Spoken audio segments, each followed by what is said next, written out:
गर्मी की दोपहर थी। रामपुर गांव के बाहर एक पुराना तालाब था। गांव के लोग उस तालाब के पास जाने से डरते थे। राधिका अपनी सहेली मीरा के साथ खेत से लौट रही थी। राधिका, तुझे पता है, कल रात फिर किसी ने उस तालाब से आवाज सुनी है। लोग कहते हैं वहाँ कोई औरत रोती है और सुंदर लड़कियों को बुलाती है। मुझे तो बहुत डर लगता है उस तालाब से। अरे ये सब बकवास है मीरा, मैं तो बिल्कुल नहीं मानती इन चीजों को। ये बूढ़े लोग डराने के लिए कहानियां बनाते हैं। तालाब तो बस तालाब है। पर राधिका, इतने सारे लोग एक ही बात क्यों कहते हैं?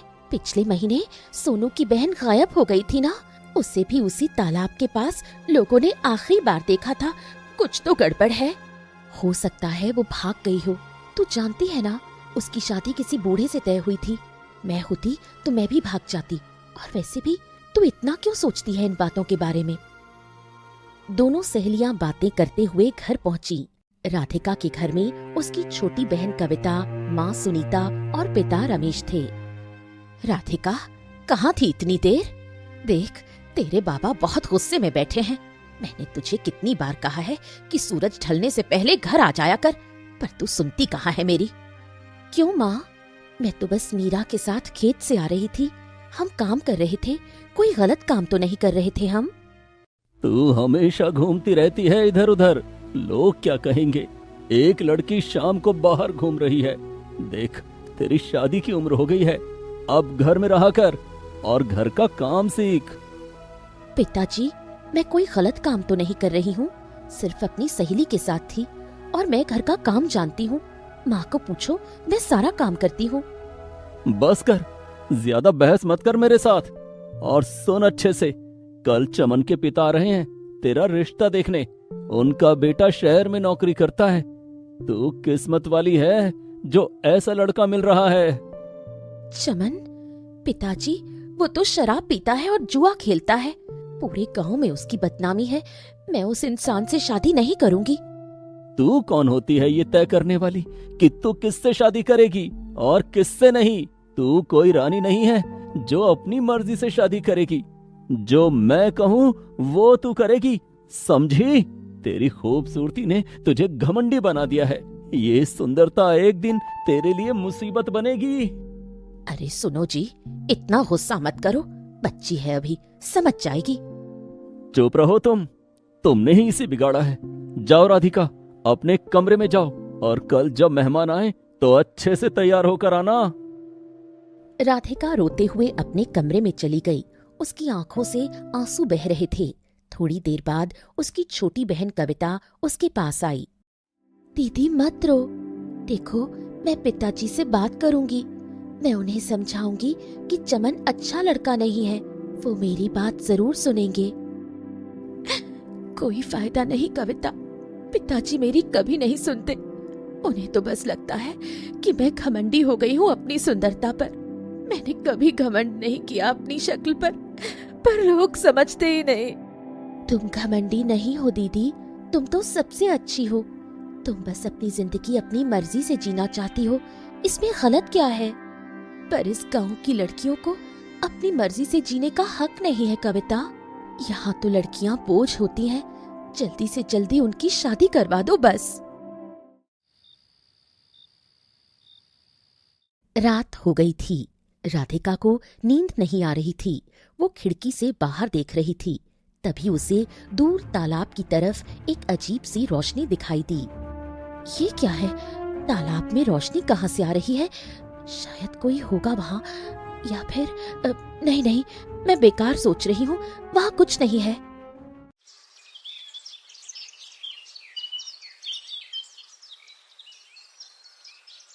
अगली सुबह चमन के पिता और चमन राधिका को देखने आए। घर में हलचल मची थी। वाह रमेश भाई, बहुत सुंदर है आपकी बेटी। सच में लक्ष्मी जैसी लगती है। हमें तो ये रिश्ता मंजूर है। क्या कहते हो चमन? हाँ पिताजी, मुझे भी पसंद है, बहुत खूबसूरत है। बहुत अच्छे, तो फिर अगले महीने ही शादी कर देते हैं। शुभ मुहूर्त भी आ रहा है। राधिका रोते हुए अंदर चली गई। शाम को मीरा उससे मिलने आई। दोनों सहेलियां घर के पीछे बैठ गईं। राधिका, मैंने सुना तेरी शादी चमन से तय हो गई है। ये तो बहुत गलत हुआ। तू उस इंसान के साथ खुश नहीं रह पाएगी, वो तो नशेड़ी है। मैं जानती हूँ मीरा, पर मेरे पास कोई रास्ता नहीं है। पिताजी मेरी बात नहीं सुनते, माँ भी कुछ नहीं कह सकती। इस घर में मेरी कोई नहीं सुनता। तो फिर चली जा यहाँ से राधिका, इससे पहले कि बहुत देर हो जाए और तेरी जिंदगी बर्बाद हो जाए। मैं तेरे साथ चलूंगी, हम दोनों शहर चले जाएंगे। कहाँ चली जाऊं मीरा?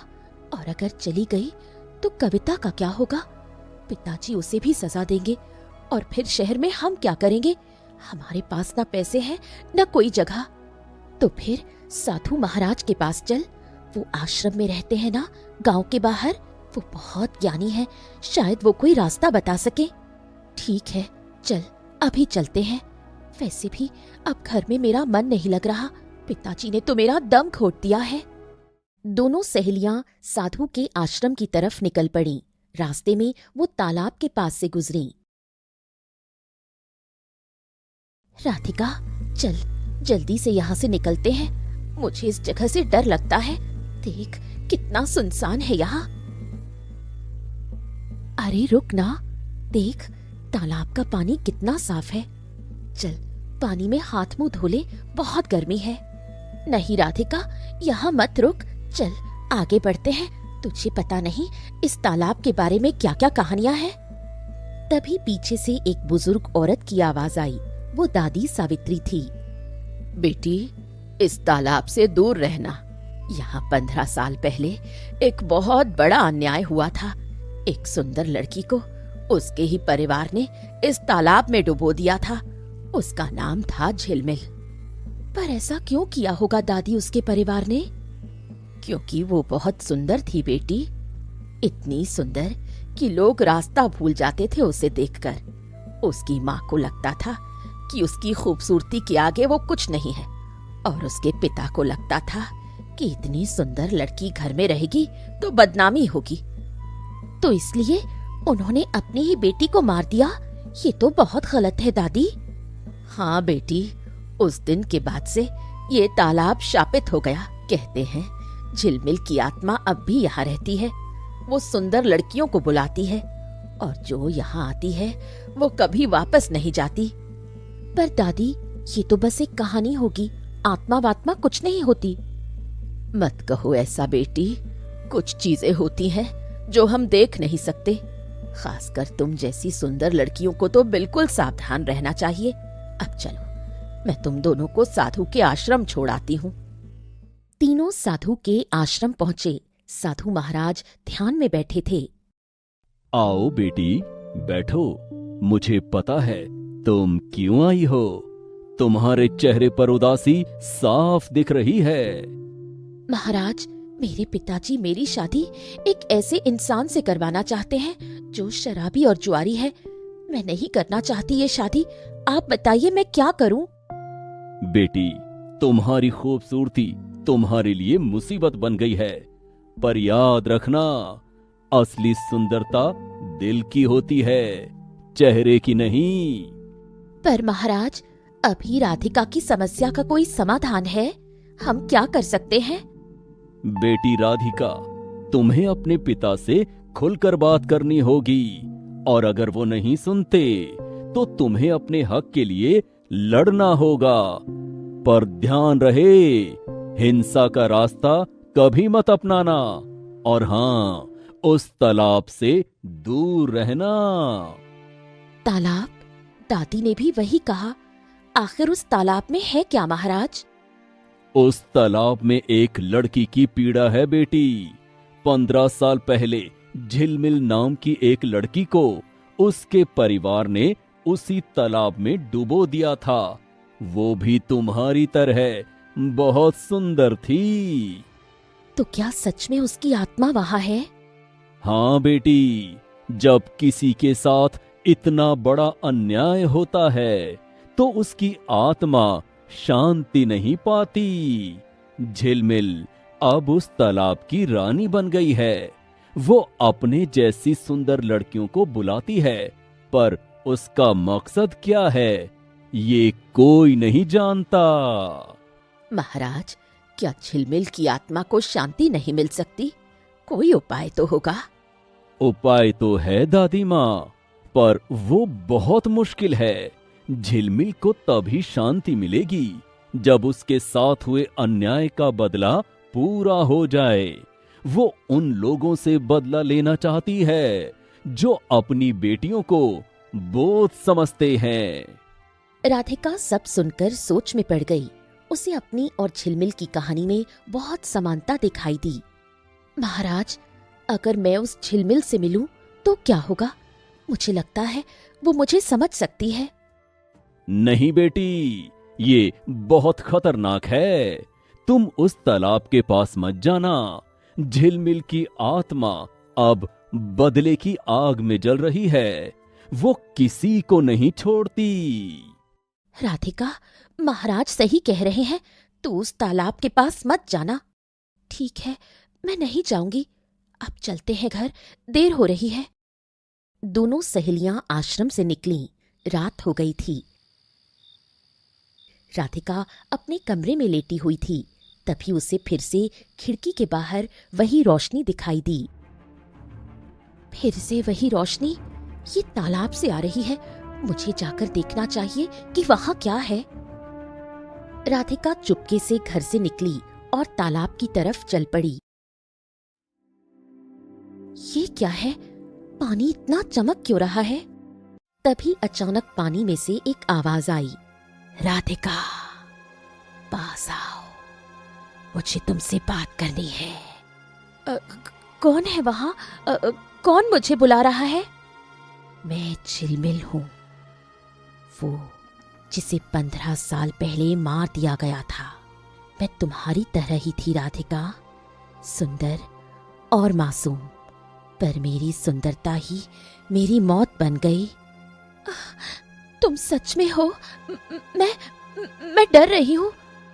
डरो मत राधिका, मैं तुम्हें नुकसान नहीं पहुंचाऊंगी। मैं तो बस तुम्हारी मदद करना चाहती हूँ। तुम्हारी और मेरी कहानी एक जैसी है। तभी पानी में से एक लड़की का चेहरा उभरा। वो बहुत सुंदर थी, लेकिन उसकी आंखों में दर्द था। आओ राधिका, पानी के अंदर आओ। मैं तुम्हें अपनी दुनिया दिखाना चाहती हूँ। वहां तुम्हें सारे जवाब मिल जाएंगे। पानी के अंदर? पर मैं डूब जाऊंगी। मुझे तैरना नहीं आता। तुम नहीं डूबोगी, मेरे साथ आओ, मैं तुम्हारी रक्षा करूंगी। जैसे ही उसने पानी को छुआ, उसे एक अजीब सी ताकत ने खींच लिया।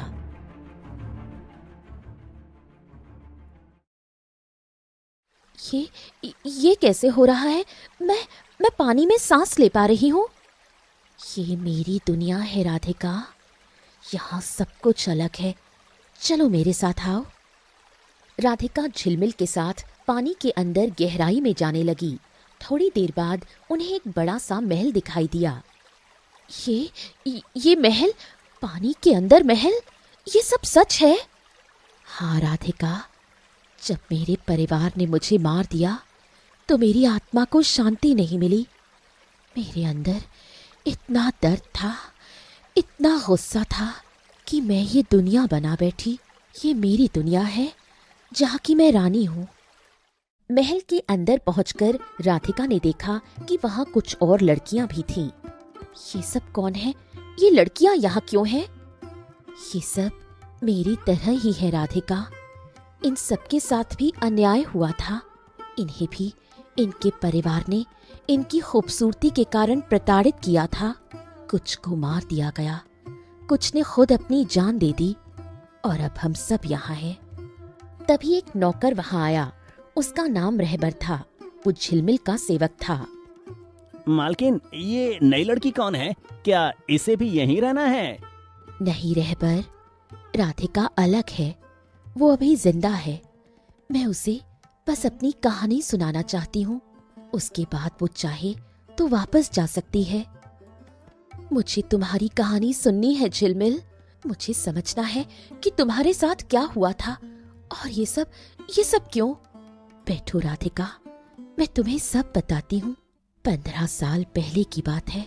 मैं भी तुम्हारी तरह एक साधारण लड़की थी। झिलमिल ने अपनी आंखें बंद की और उसे 15 साल पहले की वो रात याद आ गई। मैं अपने घर में थी। मेरी माँ कमला और पिता राजेंद्र बाहर बैठे कुछ बातें कर रहे थे। मैं छुपकर उनकी बातें सुन रही थी। सुनो जी, मुझे इस लड़की से परेशानी हो रही है। जब भी मैं बाजार जाती हूँ, लोग मेरी नहीं इस झिलमिल की तारीफ करते हैं। मुझसे पूछते हैं कि तुम्हारी बेटी कितनी सुंदर है, जैसे मैं कुछ हूं ही नहीं। हमें इससे छुटकारा पाना होगा। इसकी खूबसूरती ही इसकी मौत बनेगी।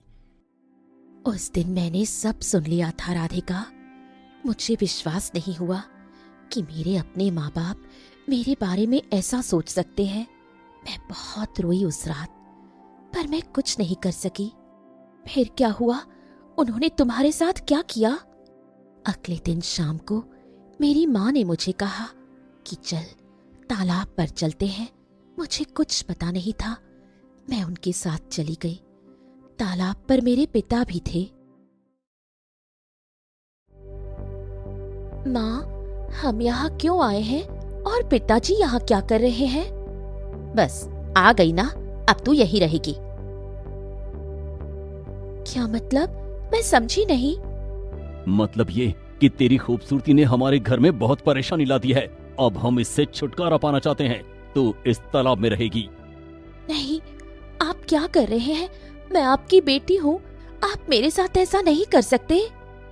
उस रात राजेंद्र और कमला ने झिलमिल को तालाब में धक्का दे दिया। मैं डूबती रही राधिका। आखिरी पल में मैंने बस एक ही चीज सोची, बदला। मुझे बदला चाहिए था उन लोगों से जो अपनी बेटियों को बोझ समझते हैं। तभी रहबर फिर से आया। मलकिन, समय हो गया है। आज रात फिर से एक लड़की का यहाँ आना है। उसके पिता ने उसकी शादी एक बूढ़े से तय की है। ठीक है रहबर, तैयारी करो। झिलमिल, ऐसा मत करो। वो लड़की बेकसूर है, उसे यहाँ मत लाओ। राधिका, तुम नहीं समझोगी। ये मेरा बदला है हर उस पिता से जो अपनी बेटी को नहीं समझता। तुम इन लड़कियों को वापस भेज दो झिलमिल, और अपने माँ बाप को माफ कर दो, तभी तुम्हें शांति मिलेगी। माफ करो? उन्होंने मुझे मार डाला राधिका। उन्होंने अपनी ही बेटी को मार डाला। मैं कैसे माफ करूं? तभी अचानक तालाब के पानी में हलचल हुई। ऊपर से कोई पानी में कूदा। वो कविता थी, राधिका की बहन। दीदी, दीदी कहाँ हो आप? मैंने देखा आप तालाब की तरफ जा रही थी। मैं आपको बचाने आई हूँ। कविता, तुम यहाँ कैसे आ गई? तुम्हें नहीं आना चाहिए था। मैं आपको अकेला नहीं छोड़ सकती दीदी, आप मेरी बहन हैं। कविता भी पानी के अंदर उसी महल में पहुंच गई। एक और लड़की, और ये तो बहुत छोटी है। आप कौन है और मेरी दीदी को यहाँ क्यों रखा है? कविता, ये झिलमिल है। वो 15 साल पहले मरी थी, अब वो यहाँ रहती है। तो क्या दादी सावित्री सच कह रही थी? सच में आत्मा होती है? हाँ, मैं एक आत्मा हूँ और तुम्हारी बहन यहाँ अपनी मर्जी से आई है। मैंने उसे जबरदस्ती नहीं रोका। दीदी, चलिए यहाँ से घर चलते हैं। पिताजी आपको ढूंढ रहे हैं। पिताजी? वो तो मुझसे नाराज हैं। उन्हें तो बस मेरी शादी चमन से करवानी है। नहीं दीदी, जब आप घर नहीं लौटी तो पिताजी बहुत घबरा गए। वो रो रहे थे। वो कह रहे थे कि उन्होंने बहुत गलती की, वो आपसे माफी मांगना चाहते हैं। सच में पिताजी रो रहे थे? हाँ दीदी, उन्हें एहसास हो गया कि उन्होंने आपके साथ गलत किया। वो चमन से रिश्ता तोड़ चुके हैं। अब वो कहते हैं कि आप जिससे चाहे शादी करें, वो आपको मजबूर नहीं करेंगे। ये सुनकर झिलमिल के चेहरे पर अजीब सा भाव आया। उसकी आंखों में आंसू आ गए। देखा राधिका, तुम्हारे पिता को तुम्हारी कद्र हो गई जब तुम गायब हो गई। काश मेरे माँ बाप को भी मेरी कद्र हो जाती। झिलमिल, अभी भी देर नहीं हुई है। तुम अपने माँ बाप से मिलो, उन्हें माफ करो। शायद उन्हें भी अब एहसास हो गया हो। नहीं राधिका, 15 साल हो गए हैं। वो तो शायद मुझे भूल भी गए होंगे। नहीं झिलमिल दीदी, कोई भी माँ बाप अपनी बेटी को नहीं भूल सकते। भले ही उन्होंने गलती की हो, पर अंदर से वो जरूर पछता रहे होंगे। तभी रहबर फिर से आया। उसके साथ एक बुजुर्ग जोड़ा था। वो राजेंद्र और कमला थे, झिलमिल के माँ बाप। मालकिन, ये लोग आपसे मिलना चाहते हैं। कहते हैं ये आपके माँ बाप हैं। वाह, पिताजी तुम यहाँ कैसे आ गए? बेटी, हमारी बेटी, हम तुझे 15 सालों से ढूंढ रहे हैं। हमने बहुत गलती की, हमें माफ कर दे। बेटी। झिलमिल, मैं बहुत बुरी माँ हूँ। मुझे तुझसे ईर्ष्या हुई, तेरी खूबसूरती से मुझे जलन हुई। पर जिस दिन तू गई, उस दिन से मैं एक पल भी चैन से नहीं सोई। मुझे माफ कर दे बेटी। तुमने मुझे मार डाला। तुमने अपनी ही बेटी को मार डाला। हाँ बेटी, हमने बहुत बड़ा पाप किया और हम हर दिन उस पाप की सजा भुगत रहे हैं। हमारी जिंदगी नर्क बन गई है। हर रात तेरी याद आती है, तेरी आवाज सुनाई देती है बेटी। झिलमिल, मैं तेरी माँ हूँ। एक माँ अपनी बेटी को कभी नहीं भूल सकती। भले ही मैंने तुझे मार डाला, पर मेरा दिल तुझे कभी नहीं भुला पाया।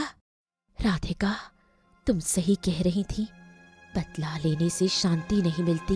मैंने 15 साल इस गुस्से में बिताए, पर आज जब मैं अपने माँ बाप को देख रही हूँ तो मुझे एहसास हो रहा है कि वो भी इतना ही दुख भुगत रहे हैं। तो क्या तुम उन्हें माफ कर दोगी? मैं नहीं जानती। 15 साल का दर्द इतनी आसानी से नहीं जाता, पर मैं कोशिश करूंगी। झिलमिल दीदी, माफ करना बहुत बड़ी बात है, पर अगर आप माफ नहीं करोगी तो आप हमेशा इस दर्द में उलझी रहोगी। माँ, पिताजी, मैं आपको माफ करती हूँ। मुझे नहीं पता कि मैं अपने दिल को पूरी तरह समझा पाऊंगी या नहीं, पर मैं अब और इस गुस्से में नहीं जीना चाहती। बेटी, मेरी बेटी, तूने हमें माफ कर दिया। हाँ माँ, पर एक शर्त है। तुम्हें गांव में जाकर सबको बताना होगा कि बेटियां बोझ नहीं होती। तुम्हें लोगों को समझाना होगा कि हर बेटी कीमती है। हाँ बेटी, हम ये करेंगे। हम पूरी जिंदगी इसी काम में लगा देंगे। हम हर उस पिता को समझाएंगे कि अपनी बेटी की कद्र करें। तभी अचानक पूरा महल चमकने लगा। एक तेज रोशनी फैली। झिलमिल का शरीर धीरे धीरे गायब होने लगा। राधिका, ये क्या हो रहा है? मैं जा रही हूँ। तुम्हें शांति मिल रही है झिलमिल। तुमने माफ किया, इसलिए अब तुम्हें मुक्ति मिल रही है। शांति, सच में 15 सालों बाद मुझे शांति मिल रही है। धन्यवाद राधिका, तुमने मुझे सही रास्ता दिखाया। झिलमिल का शरीर पूरी तरह से गायब हो गया। साथ ही वो सारी लड़कियां जो उसकी दुनिया में कैद थीं, वो भी आजाद हो गईं। वो महल भी धीरे धीरे गायब होने लगा। जल्दी करो, हमें यहाँ से निकलना होगा। ये महल टूट रहा है। सब लोग तेजी से ऊपर की तरफ तैरने लगे। थोड़ी देर में सब तालाब से बाहर आ गए। राधिका, मेरी बेटी, तू ठीक है ना? मुझे माफ कर दे बेटी, मैंने बहुत गलती की। पिताजी, आप रो रहे हैं? मैं ठीक हूँ पिताजी। बेटी, जब तू गायब हो गई तो मुझे एहसास हुआ कि मैं क्या खोने वाला था। तू मेरी बेटी है। मुझे तुझ पर गर्व होना चाहिए, ना कि तुझे बोझ समझना चाहिए। राधिका बेटी, तू कहाँ थी? हम सब बहुत परेशान हो गए थे। माँ, मैं ठीक हूँ और मुझे झिलमिल से मिलना था। उसने मुझे बहुत कुछ सिखाया। तभी राजेंद्र और कमला भी तालाब से बाहर आए। गांव के सारे लोग वहां इकट्ठा हो गए। गांव वालों, मैं एक बात कहना चाहता हूँ। 15 साल पहले मैंने और मेरी पत्नी ने एक बहुत बड़ा पाप किया था। हमने अपनी ही बेटी को मार डाला था। झिलमिल, जो इतनी सुंदर थी, हमने उसे इसी तालाब में डुबो दिया था। गांव वालों में हड़कंप मच गया। सब चौंक गए ये सुनकर। हाँ, ये सच है। हमने अपनी बेटी को उसकी खूबसूरती के कारण मार डाला। हमें लगता था कि वो हमारे लिए मुसीबत बनेगी, पर सच तो ये है कि हम ही मुसीबत थे। आज मैं सबसे कहना चाहता हूँ कि अपनी बेटियों की कद्र करो। वो बोझ नहीं होती, वो भगवान का दिया हुआ सबसे कीमती तोहफा होती है। मैंने वो तोहफा खो दिया, तुम मत खोना। गांव के सभी लोगों को राजेंद्र और कमला की बात समझ आ गई। उस दिन के बाद गांव में बदलाव आया। लोगों ने अपनी बेटियों को प्यार करना शुरू किया।